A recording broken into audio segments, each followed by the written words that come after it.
देखिए मेरे प्यारे विद्यार्थियों, कल हम लोग पढ़े थे सर्वोच्च न्यायालय, आज हम लोग पढ़ेंगे उच्च न्यायालय।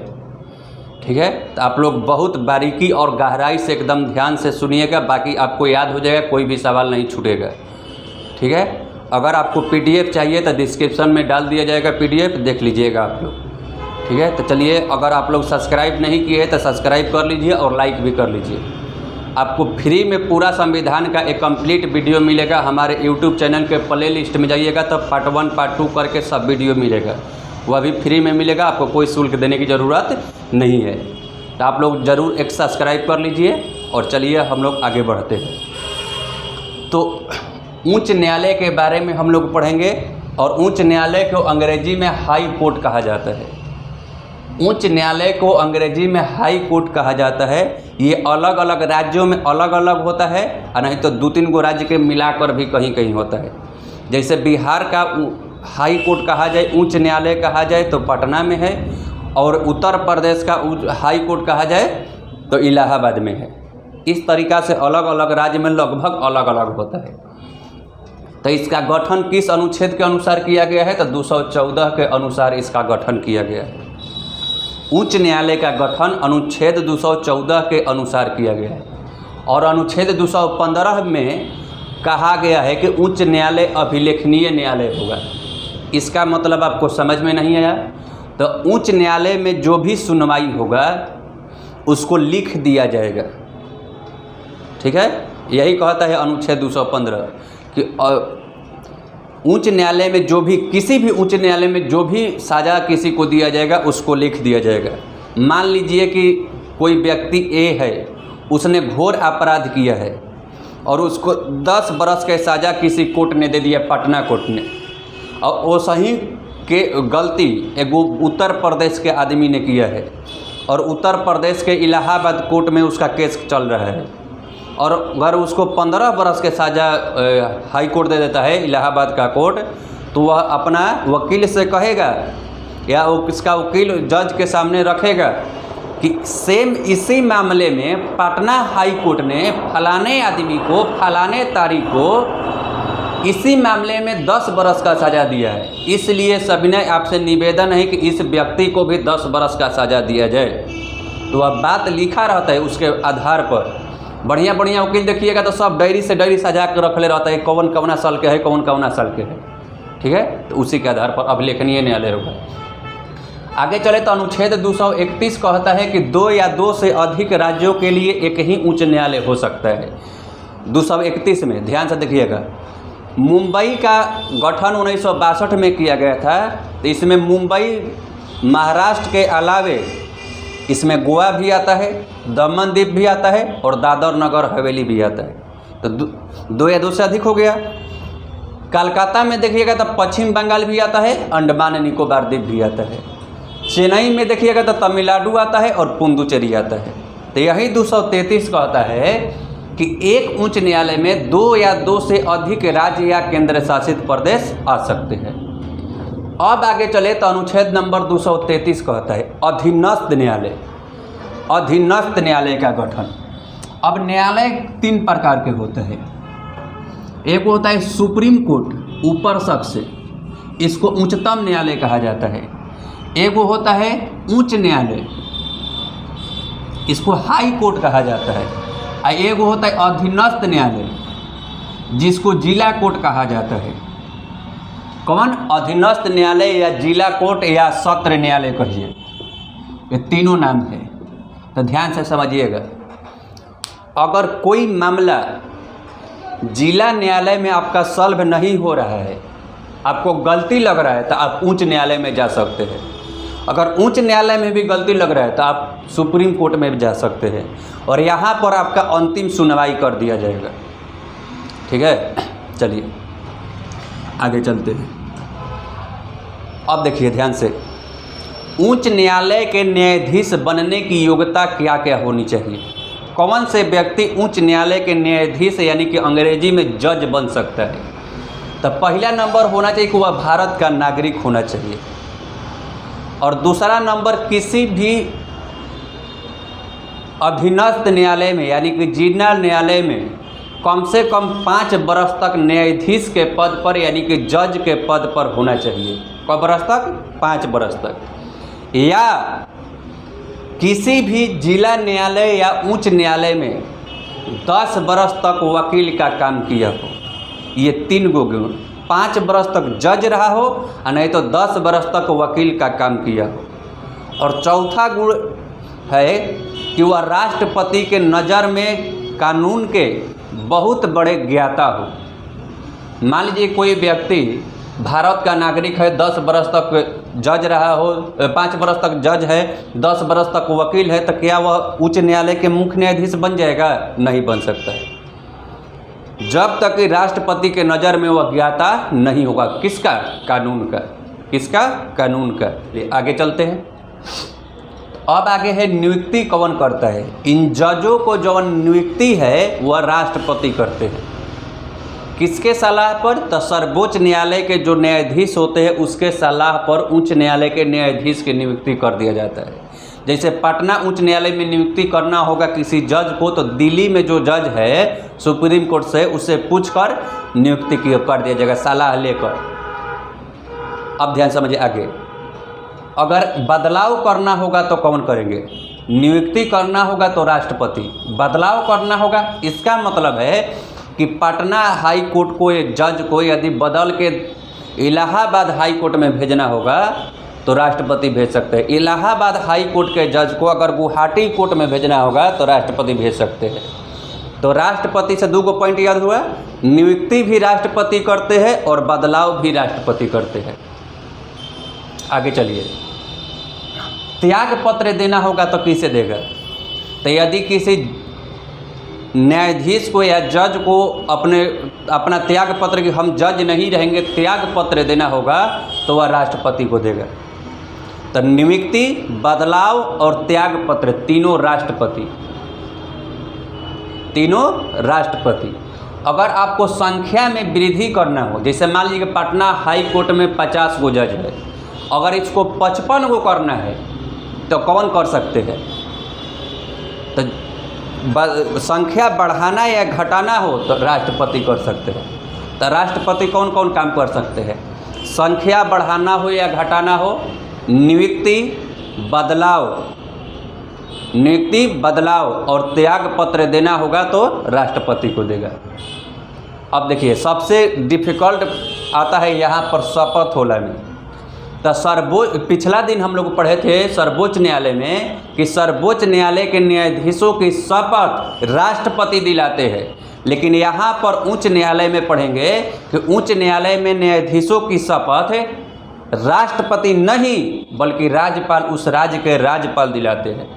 जैसे ध्यान से समझिए, अगर पटना उच्च न्यायालय में न्यायाधीशों को शपथ दिलाना होगा तो कौन दिलाएंगे?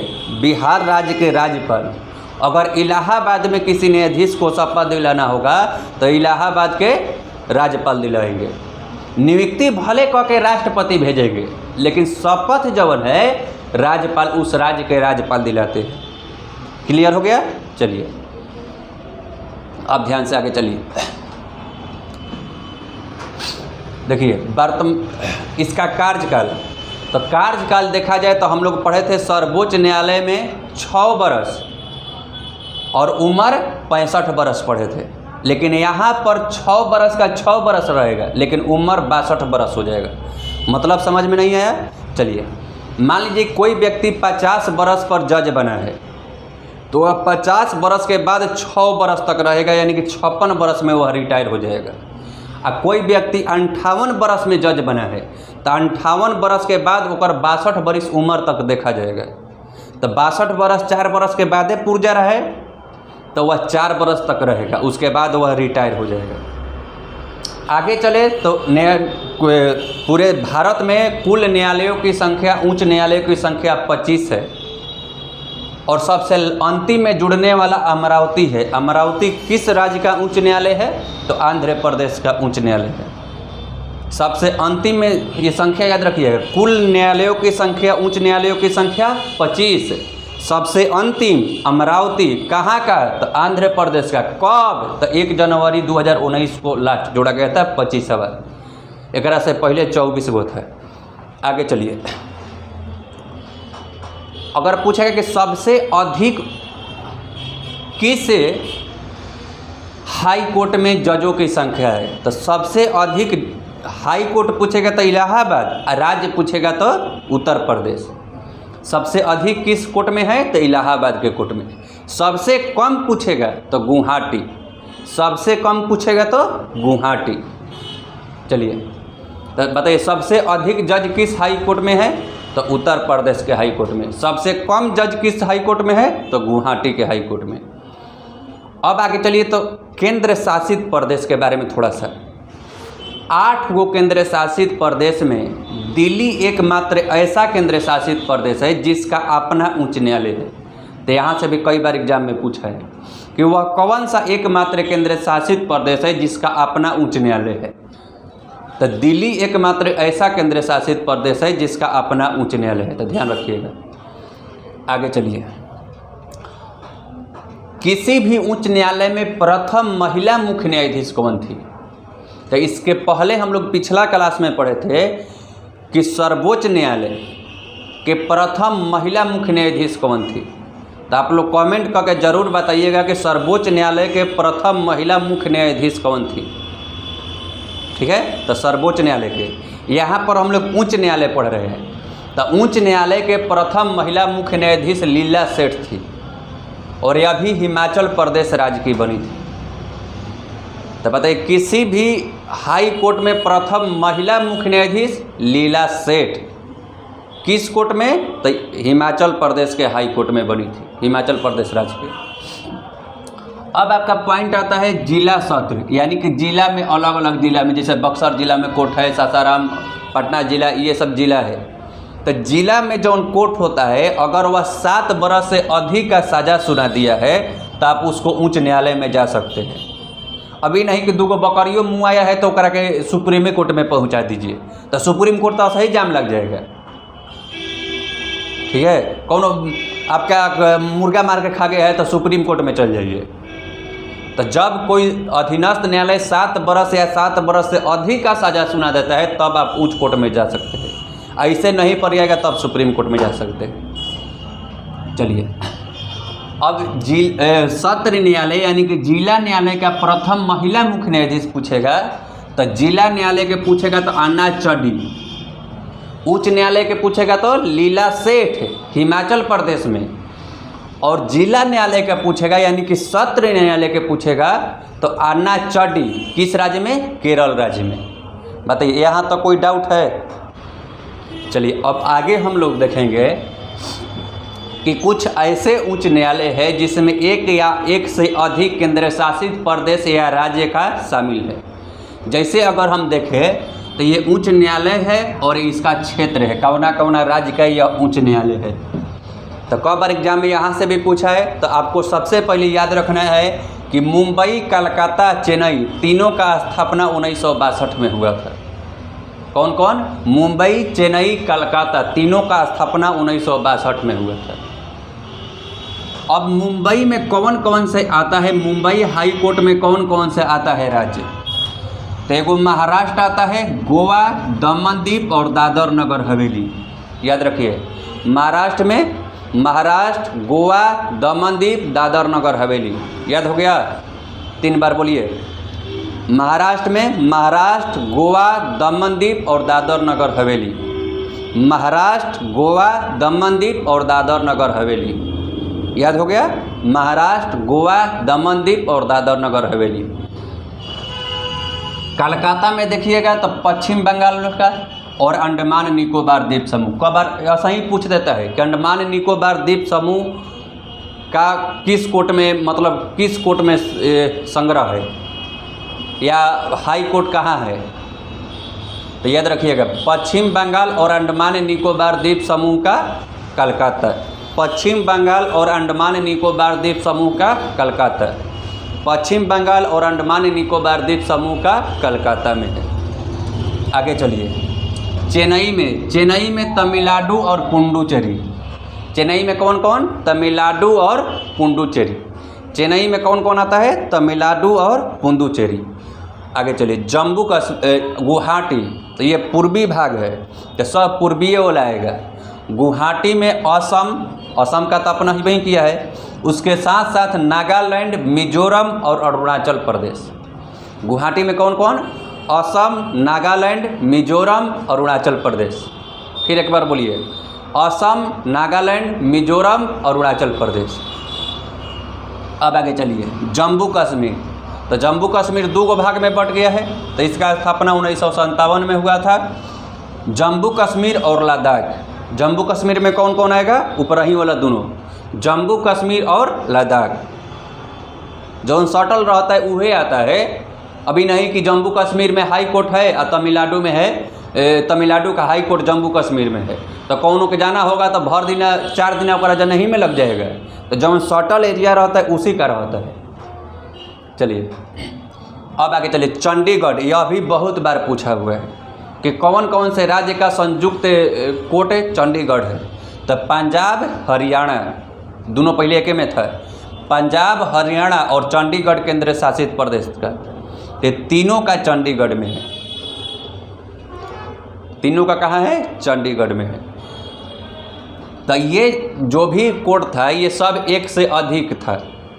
अब हम लोग पढ़ेंगे कि अधिकतर राज्यों का कोर्ट जवन होता है वह राजधानी में भी होता है। जैसे पटना का देखा जाए, बिहार का देखा जाए तो पटना में है, झारखंड का देखा जाए तो रांची में है, लेकिन कुछ ऐसे भी हाई कोर्ट है जो राजधानी में नहीं है। तो वह कौन कौन से हाई कोर्ट है जो राजधानी में नहीं है? अब बाकी नहीं है वाला पढ़ लेंगे तो बाकी है वाला बचेगा। तो ध्यान समझिए कौन कौन नहीं है। उत्तर प्रदेश पहला कब बार पूछा है? 1866 में स्थापना हुआ था। यह उत्तर प्रदेश की राजधानी लखनऊ में नहीं है बल्कि कहाँ है? इलाहाबाद में। उड़ीसा का 1948 में स्थापना, ज़्यादा नहीं ध्यान रखना है, उत्तर प्रदेश का याद रखिएगा। उड़ीसा का जवन राजधानी है भुवनेश्वर है, लेकिन भुवनेश्वर में उच्च न्यायालय न होकर कटक में है। राजस्थान का जयपुर नहीं होकर जोधपुर है। मध्य प्रदेश का भोपाल न होकर जबलपुर में है, और गुजरात का गांधीनगर न होकर अहमदाबाद में है, और उत्तराखंड का नैनीताल में है। एक और इम्पोर्टेंट सवाल है कि आपको अगर बिहार का एग्ज़ाम दे रहे होंगे तो बिहार वाला पूछा जाता है कि बिहार में उच्च न्यायालय का गठन कब हुआ था? तो बिहार में उच्च न्यायालय का गठन 1916 ईस्वी में हुआ था, और यह कहाँ पर है? पटना में है। तो बताइए आपको वीडियो कैसा लगा, और जब अच्छा लगा तो यहाँ तक पहुँच गए हैं तो मुझे उम्मीद है कि आपने भरपूर वीडियो का आनंद लिया है और आपका कोई भी सवाल नहीं छूटने वाला है। तो मेरे से एक कमेंट करके बताइए कि हाई कोर्ट के जजों का शपथ कौन दिलाते हैं? हाई कोर्ट के जजों का शपथ कौन दिलाते हैं? अगर आप इस का जवाब देते हैं तो हमको समझ में आ जाएगा कि आपने पूरा वीडियो बहुत अच्छे से और गहराई से देखे हैं। आज के लिए इतना ही, मिलते हैं अगला दिन।